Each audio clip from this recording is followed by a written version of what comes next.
जब ऋषियों की इस पावन धरती पर सब कुछ मंगल चल रहा था और चारों तरफ बस खुशियां ही खुशियां थी, तब यहाँ सिंध की तरफ से कलंकित लोगों के पैर पड़े और उनके आने के बाद केवल ये धरती ही नहीं बल्कि यहाँ के काफी लोगों की नीयत भी अपवित्र हो गई और वो भी उनके साथ मिलकर अपनी ही धरती को नोचने खसोटने लगे। लेकिन कुछ महापुरुष ऐसे भी थे जिन्होंने विदेशी आक्रमणकारियों की गुलामी स्वीकार न करके बल्कि अपने देश और अपने लोगों की रक्षा के लिए अपना पूरा जीवन खपा दिया। लेकिन इनकी इतनी कोशिशों के बाद भी एक समय ऐसा भी आया जब जिन राजशाही गद्दियों पर केवल भारत के राजाओं का हक था, उन पर मुस्लिम शासकों ने ऐसी पकड़ बनाई कि किसी हिंदू राजा को उन गद्दियों पर दोबारा बैठने की आस तक न थी। पीढ़ी दर पीढ़ी यही माहौल बना रहा और सभी को यही लगने लगा कि जो गद्दियों पर बैठे हैं वही इसके हकदार हैं और हम सभी इनके नौकर चाकर।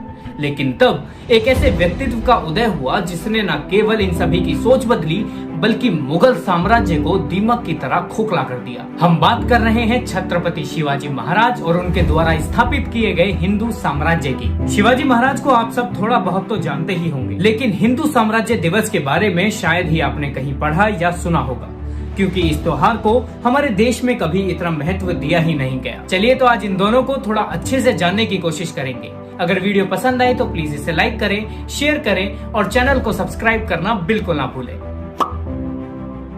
कहते हैं जब बच्चा कोख में होता है तभी माँ को पता चल जाता है कि उसकी संतान कैसी होगी, और माता जीजाबाई को ये एहसास पहले ही हो गया था कि उनकी संतान बड़े होकर माँ भारती के दुश्मनों का नरसंहार करेगी।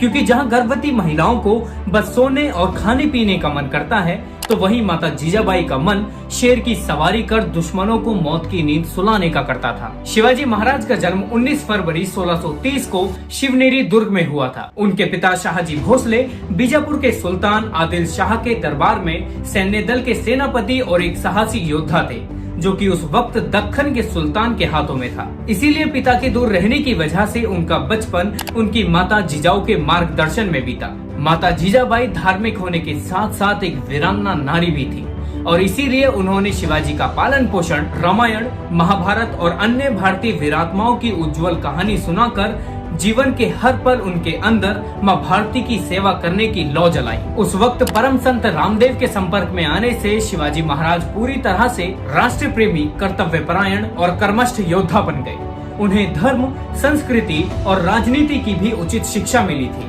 दादा कोंडदेव ने उन्हें सभी तरह के युद्ध के साथ साथ और भी बहुत सी विधाओं में निपुण बनाया था।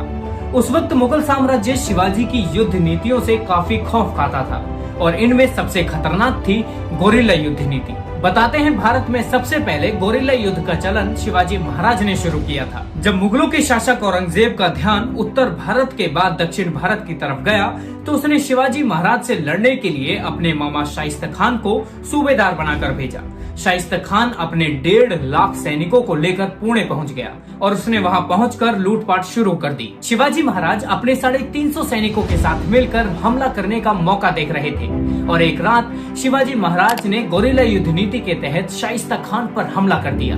तब शाइस्ता खान को अपनी जान बचाकर भागना पड़ा, लेकिन इसमें उसे अपनी 3 उंगलियां गंवानी पड़ी। इस हमले में शिवाजी महाराज ने शाइस्ता खान के पुत्र और उसके 40 अंगरक्षकों के साथ काफी सैनिकों का वध कर दिया, जिससे शाइस्ता खान की दोबारा शिवाजी की तरफ आंख उठाने की हिम्मत नहीं पड़ी। शिवाजी महाराज को भारतीय नौसेना के पिता के रूप में भी जाना जाता है। उन्होंने अपने राज्य की सुरक्षा और सैन्य बल बढ़ाने के लिए एक शक्तिशाली नौसेना का निर्माण किया था। उन्हें शुरुआत में ही नौसेना बल के महत्व का एहसास हो गया था, क्योंकि उन्हें यकीन था कि ये डच, पुर्तगाली और अंग्रेजों सहित विदेशी आक्रमणकारियों से स्वतंत्र रखेगा और समुद्री डाकुओं से कोंकण तट की भी रक्षा करेगा। यहाँ तक कि उन्होंने जयगढ़, विजयदुर्ग, सिंधुदुर्ग और भी कई स्थानों पर नौसेना किलों का निर्माण किया था और उनके पास समुद्री दुश्मनों से लड़ने के लिए 4 अलग अलग प्रकार के युद्धपोत भी थे। शिवाजी महाराज ने एक एक कर 250 से 300 किलो पर विजय प्राप्त की और उन पर भगवा झंडा लहराया। इतनी बड़ी विजय पाने के बाद भी उन्होंने अब तक अपना राज्याभिषेक नहीं करवाया था और जब उनका राज्याभिषेक हुआ तो वो इतना भव्य था कि पिछले बीते हुए 450 से 500 सालों में ऐसा किसी हिंदू राजा की कल्पना से भी परे था। जून 1674 को शिवाजी मुगलों को परास्त कर लौटे तो ज्येष्ठ शुक्ल त्रयोदशी के दिन रायगढ़ किले में उनका मराठा शासक के रूप में राज्याभिषेक हुआ।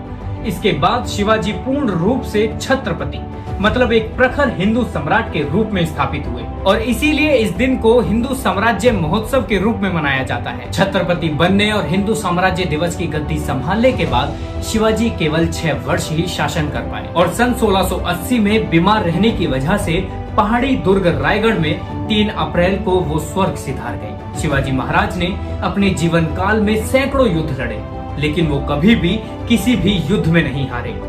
हिंदू साम्राज्य दिवस उनके द्वारा हिंदुओं के अस्तित्व को बचाने के लिए किए गए बलिदानों को समर्पित है। इसीलिए आज हमें संकल्प करना होगा कि जैसे हम और त्योहारों को मनाते हैं, वैसे ही अब से हम हिंदू साम्राज्य दिवस को भी मनाएंगे।